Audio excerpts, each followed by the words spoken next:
you doing? This is Mike from Mike's Random Thoughts. And this is a holiday special part 3. And tonight we're going to look at St. Nicholas or Santa Claus, including numerous other people as well.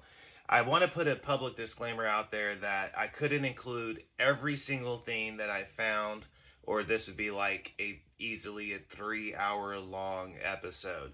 So basically what I decided to do was include the key aspects of it. And what we're looking at is, where does Santa Claus come from? How do we get to celebrate him? Why do we celebrate him? Why do we carry that tradition? And where did it originate from? Is it true that is a cult in origin? Is it true this and that? Because there's a lot of debate amongst that right now, especially amongst different religious sections. So I figured, why not include it in it? So with that said, as normal, I'm going to go ahead and get into the research material. And like I said, we're going to get into Santa Claus, something that I've been wanting to do for a while. So when we think of Santa Claus, what do you picture? The chances are you're going to picture somebody jolly, fat old man who in one night goes across the whole world delivering toys to the children. And he appears different depending on the area of the globe that you live in, naturally. However, who was the real person? Who was he? Why do we celebrate him? Like what I just said. So now we're about to find out. So Saint Nicholas was actually a 4th century Greek Christian bishop of Demur in Lyria in a Roman Empire, which is currently located in Turkey. He was famous for giving gifts to the poor. In particularly, he was famous for presenting 3 impoverished daughters of a pious Christian with dowries, so they would not have to become hookers. So, he was actually a very religious and devoted to his life of Christianity from a very young age. One would say, in our belief system, he knew his calling from a very, very, very young age. So in the Netherlands, Belgium, and Austria, Czech Republica, and Germany, he is usually portrayed as a bearded bishop in a canonical robes. Now, this next part is actually very crucial to understand. So in 1087, while the Greek Christian Enochites in Myria were basically under control by the newly arrived Muslims, soon after, their Greek Orthodox church had been declared to be in schism by the Catholic Church in 105 AD. Sorry about that. A group of merchants from the city of Bari actually removed the major area bones of St. Nicholas from his tomb in the Greek church. But it gets more interesting than that. So we already have grave robbing, and we're already at 3 minutes in. But it gets more interesting. So they relocated him to Miriam. Now, over the objectification of the men's of Myria, the sellers decided to take the bones of St. Nicholas to Bari, where they are now enriched forever in the Basilica di San Nicola. So the sellers in Bari, they only got half of St. Nicholas's skeleton, and they actually left the major fragments in the church's tomb, where they were later taken by Venetian sellers during the First Crusade, and then placed in Venice in a church. Now, this church is to Saint Nicholas, the patron saint of sellers, were built in Saint Nicola al Lidea. Nicholas was later claimed to be a patron saint of many diverse groups, such as archers, sellers, and children to the pawnbrokers. He is also the patron saint of Amsterdam and Moscow. That's right, he's actually very huge in Russia. So during the Middle Ages, often on the evening of December 6th, children were betrothed gifts in his honor. The original date changed in the course of Reformation in its opposition to the veneration of the saints. In many countries around the 24th and 25th of December. Now, gift giving um, is a custom that is believed to come from Martin Luther as an alternative to the previous very popular gift custom of St. Nicholas, basically to change the focus from being on St. Nicholas to Christ instead of the veneration of saints, is the technical term. So it was Martin Luther who first suggested to Christ that his kind be the bringer of gifts instead.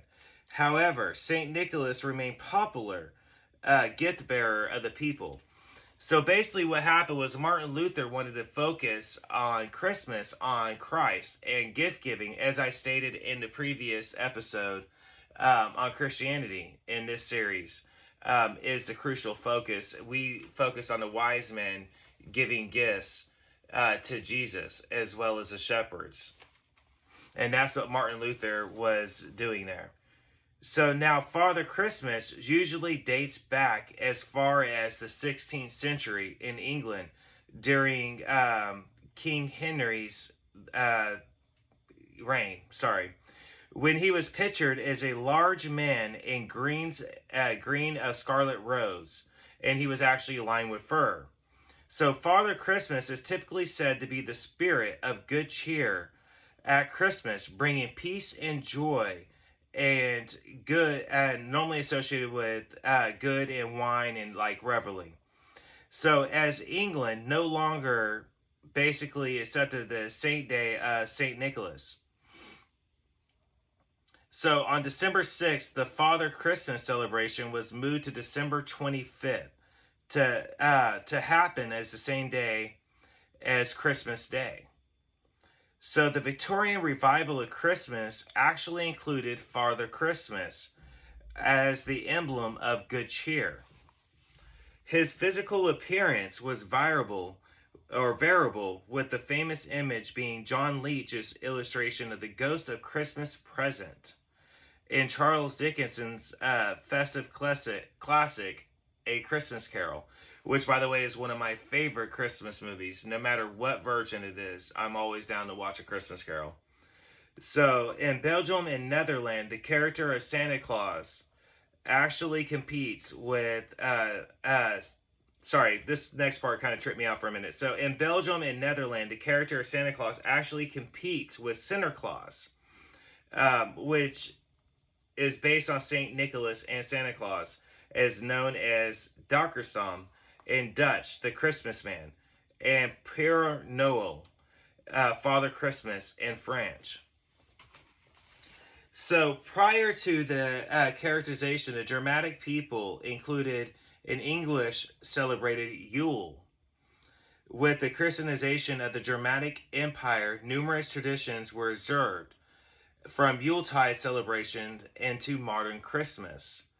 So during this period, supernatural and ghostly occurrences was said to increase in frequency, such as the Wild Hunt, a ghostly procession throughout the sky.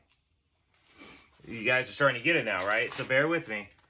The leader of the Wild Hunt is frequently said to be the god Odin, or Woden, bearing many other names, meaning bearer and Yule figure. Woden's role during Yuletide period has been said to have influenced concept of St. Nicholas in many ways. Long white beard, gray horse for nightly rides, or reindeer in the American tradition. Odin wore a old blue hooded cloak and had a white beard, and was a gift bringer who rode midwinter sky on his 8-footed stood sleigh, visiting people with gifts. Odin was transferred into Father Christmas and then Santa Claus, St. Nicholas becoming leading player on the Christmas stage. In Finland, Santa Claus is called Joulupukki. Sorry about that again. Translation: Christmas goat. The flying reindeer could symbolize the use of a fly, aguric, by Sama Shamas. So, early representations of the gift giver from the church history and folklore, notably St. Nicholas, changed the English character Father Christmas to create the mythical creature, known as to the rest of the world now as Santa Claus. 1845, Kris Kringle was common variant of Santa Claus in numerous parts of the United States. So Santa Claus, as in the modern version, we really have contributed to as an American tradition, like with the one I'm wearing on my shirt right now. This is by far an American creation, and that's what we're going to start getting into right now. He was made in poem. He was actually made famous in American poems, stories, illustration, and numerous store ads. Often was portrayed in some way in a sign of the times that we were living in. This next part is really interesting. So Thomas Nast, who is largely known to contribute him to having reindeer, fat and jolly, and it was around the Civil War time period that he had an American flag draped on him as well, with a puppet that had the name Jeff written on it. Him living in the North Pole is also attributed to Thomas Noer for his collage and engravings titled Santa Claus and His Works. It is included the caption Santa Claus and the initials NP, or is abbreviation for North Pole. Santa Claus's wife is actually attributed to an American authors as well. This started off in the mid 19th century. Catherine Lee Dates actually made her famous for her poem Goodbye Santa Claus and a Sleigh Ride, which was featured prominently amongst Santa Claus's wife. So that's why they said that you could contribute Santa Claus's wife to her. In Russia, through Ded Moroz, emerged a Santa Claus figure around the 19th century, where Christmas for the Eastern Orthodox Church is kept on January 7th. The mortality concept actually came from L. Frank Baum's Tale of the Life and Adventures of Santa Claus that was published in 1902. Coca-Cola is actually famous for growing the Santa Claus image, which started in 1930s. I mean, come on. Which amongst us was not prone to seeing that commercial growing up with Santa Claus and I don't know whatever happened to it. I never see it anymore, but growing up, yeah, we saw the image of Santa Claus everywhere with Coca-Cola, and we had grandparents that had Christmas decorations with Coca-Cola on it. I know we all remember that, right? But anyways, we got to move along into the research material. So the image of Santa Claus is actually someone that associated with charity and philanthropy, was actually done by the groups such as the Salvation Army, due to volunteers dressing in Santa costumes. Santa became associated with fundraisers as a result of that.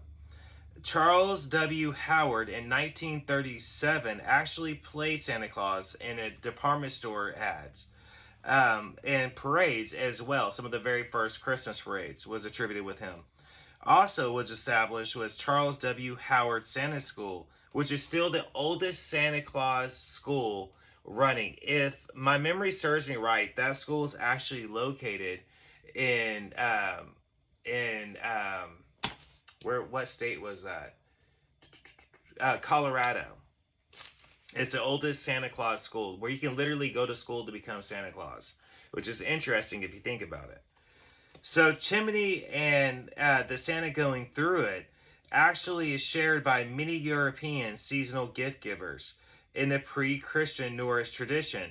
Odin would often enter through the chimney and fire holes in a winter solstice. So in Italy, Bafina tradition, a gift-giving witch is actually covered in chimney soot from her trips down the chimneys of children's houses. Santa coming down the chimney is an American tradition because of the poem A Visit of St. Nicholas The adventure described him as an elf, though. That's actually pretty interesting. So in the United States, a Canadian children actually left glasses of milk in place of cookies, right? Here in the US. However, in Australia, they leave sherry or beer or mince pies. So Denmark and Norway and Sweden, they leave rice porridge with sugar. And Iceland, a pint of Guinness or milk with Christmas pudding or mince pies. I guess you could say like in America he gets the short end of the stick. We give him cookies and milk. In other parts of the globe he's getting like pies and beer and wine and like cheese and all kinds of stuff, man. So in Hungary, St. Nicholas comes on December 5th, and children actually get gifts the next morning. Christmas Eve, little Jesus comes and gives gift to everyone. So it is common for children to leave carrots for Santa's reindeer as well. In the US, as well as New Zealand, in Australia, in Ireland, as well as Canada. So also, parents actually threaten their kids with coal if they are not good.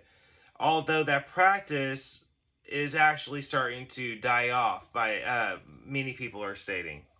So the practice of mall Santas actually come about from James Egger, who started doing this in 1890 in his Brockton, Massachusetts department store.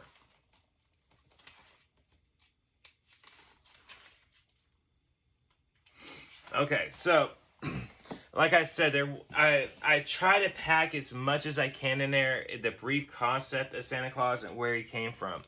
So what we gathered was he was a real person who was Saint Nicholas, and that's what numerous people actually believed and actually worshipped across the globe. Now, there's other people and other traditions as well as Odin, which you could consider is an occult figure. But that's just it. That's the occult figure, Odin. So is Wooden and numerous other different winter pagan deities are just that. They are by themselves, or they are numerous different names associated with the same being. Now, they all are described, just like we gathered from the research material, as relatively being the same, right? Like, they all riding on some kind of sleigh. Hold on.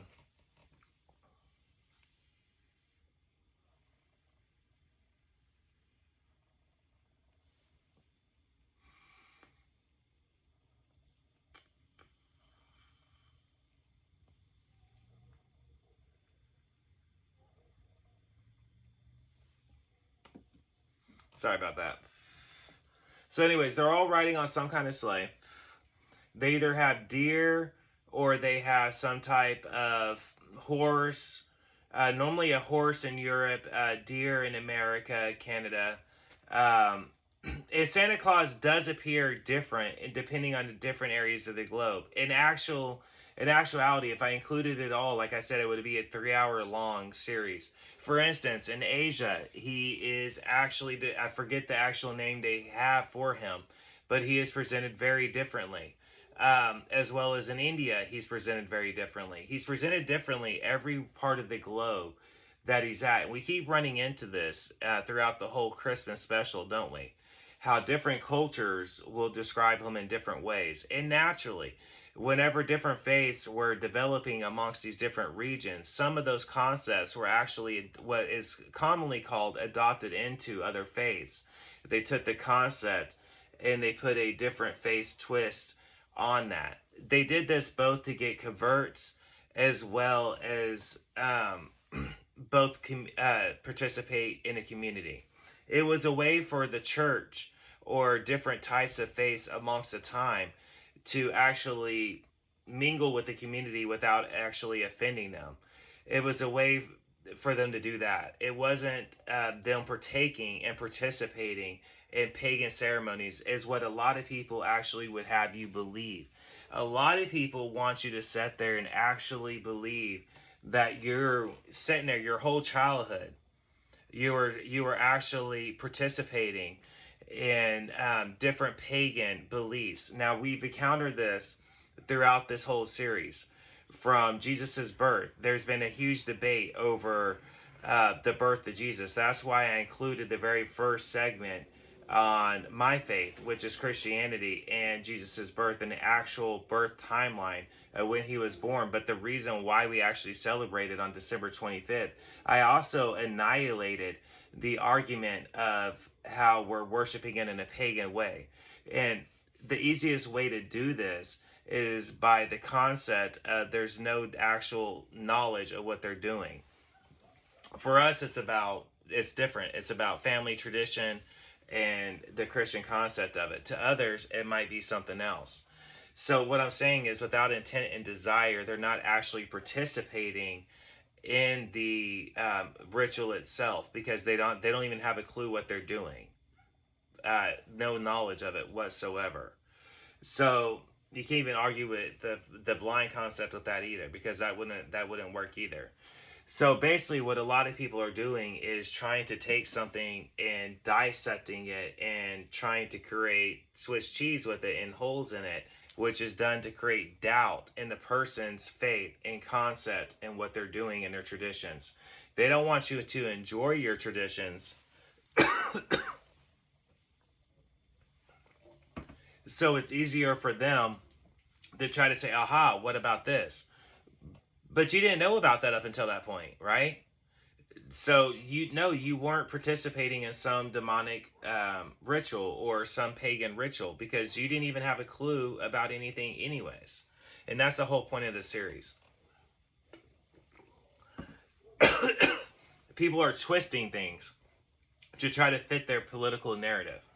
And that's all they're trying to do. And we all know that. Anybody that actually understands religion and tradition and faiths and festivals and cultures can recognize this from a mile away.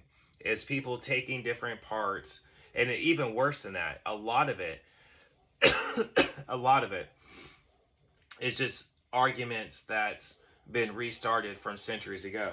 Just as we've been uncovering in all this research material, from Jesus's birth to Santa Claus, to Hanukkah, to everything. It's all dated back to people fighting and feuding over certain dates and time periods, and beliefs being right and wrong, and one person disagreeing with another person's belief, and one person disagreeing with another person's tradition, and it's starting wars and conflicts and bigotry. Is it just me, or does it seem like that's what they're trying to do? And I know this is a lot quicker of episodes. I'm trying to experiment with the new idea, and I'm going to go into that with an actual official episode. Still fighting that sinus infection I was talking about a couple episodes previous.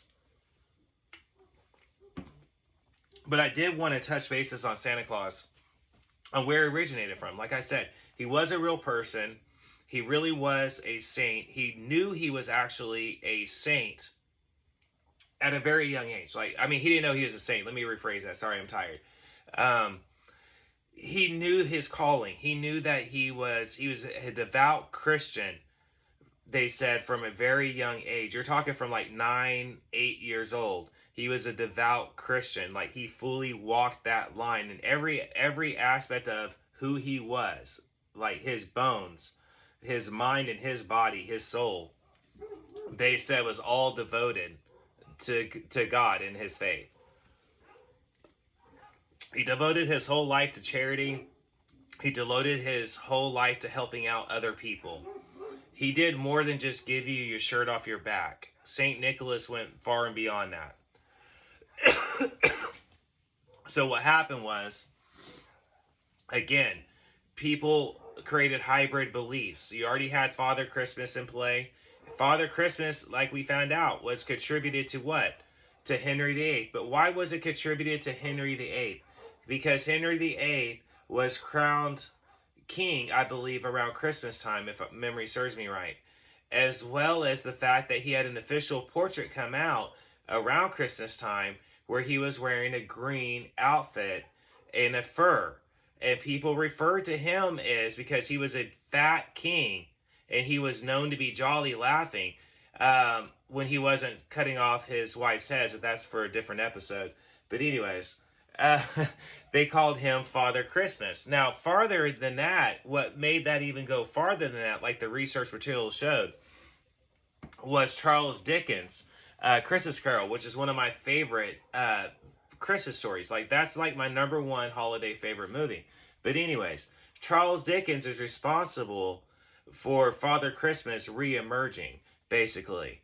Um, and then you have uh, um, different cultures that have their own deities and different sets of beliefs and customs, and they basically, as people migrated and formed different civilizations, they infused those customs together in civilization. And now they're trying to create feud amongst people amongst that. So say what you will about it, but he was a real person.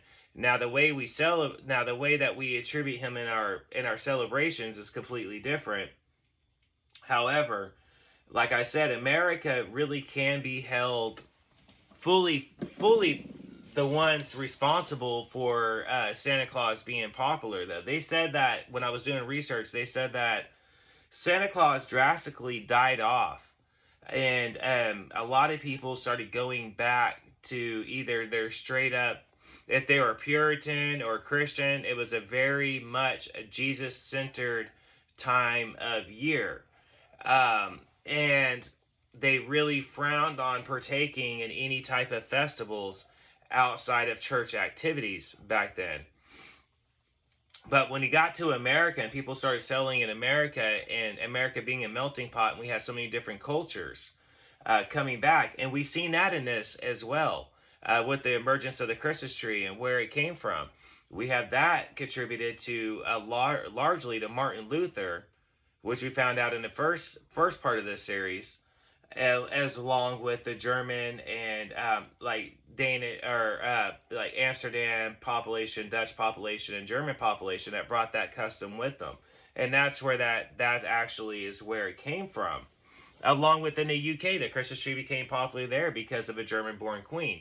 So this is people that brought their customs and their traditions from other countries with them when they migrated to different countries, and the people there either A, hated it, or B, they loved it and embraced it. By far, most of us actually embraced it, considering that we still actually do them to this day. But also, America was largely contributed to because of the creations of plays, movies, postcards, and books that describe Santa Claus in a certain light and St. Nicholas in a certain light. They even went farther with saying St. Nicholas with creating different names, such as Father Christmas. A lot of people don't realize Father Christmas is actually a very different person than Santa Claus. Santa Claus is not the same person as Father Christmas. They're two totally different people. Although a lot of people would argue that they're the same person, but they're not. They're two total different people, which we found that out in this research material. And that's what I'm getting at, is so many people are fighting over things they don't know about. And Santa Claus's wife is contributed to a female author, to all of those feminists out there that's arguing about how Santa Claus needs to go away. Santa Claus's wife is actually created by a female author, or famous because of a female author. So we have a lot of customs, and we have a lot of ideas out there. And naturally, yes, let's face it, to end the argument of all arguments, is Santa Claus nothing more than a commercialized idea? We stated that in the research material, that when it came down to America, very fast, it was contributed to malls and retail sales ads and all that. But why not? That's how they looked at it. And that's how it grew, and the custom and traditions grew. At least that's what it used to be like. We used to see Santa Claus everywhere this time of year. I mean, you couldn't go down the street without seeing a store ad somewhere. You could have turned on a radio without seeing or hearing some kind of Santa Claus ad or Christmas song. You could have turned on any numerous TV station without seeing them. They would run holiday ads nonstop. It's not like that anymore. But that's where all these customs actually originated from. And yes, was there a pagan aspect? We went over that. There was pagan aspects to it early on. But we also went over in a Christian aspect, which is why I didn't included in a Santa Claus one. I didn't include a lot of the Santa Claus research. Um, a lot of that is included in the Christian part, in the first part, because it was a timeline of the faith and why we celebrate it and where it came from. A lot of that is the same thing. It's church members that were deciding the time frame and different things, and how to decide where the Saint Nicholas came from. And again, Martin Luther was Protestant. Martin Luther did not agree with a lot of the festivals that we actually partake in. A lot of the Protestant and more stricter sets, like you would say the Amish, Mennonites, and type of like Quakers, and they did not agree with it because, like many people, they just attributed it to occult practices and pagan practices, and they said that people were duped by the Catholic Church into worshiping demonic entities. And you're also seeing that again, by the way. Keep in mind that you're talking way on single digit time periods centuries ago. 4th century, 5th century, 6th century, 7th century, 8th century timelines of people fighting about this stuff. And we're into the 2020s, and people are starting to bring up these old conflicts and old fights. And the same thing, should we celebrate Christmas? Should we celebrate Santa Claus? Should we have feasts? Should we do this? Should we do that? And that's why I decided to do that, to do this series, to do this special. And it's not over yet. We still have one more part of this series, and naturally I'm going to include a bunch of bonus features in it. But I wanted to include the core episode parts of this, hopefully before Christmas is my goal. So you guys do have bonus features to look forward to that's going to pop up sporadically. You guys know my nature. However, this has been Mike for Mike's Random Thoughts, and this has been a brief history of Santa Claus, where he came from, the true history of it, and wiser to hopefully to end a lot of people's confusion about Santa Claus. At least that's my intention with it. Again, Mike for Mike's Random Thoughts. Peace, love, and good vibes. Everybody have a great night.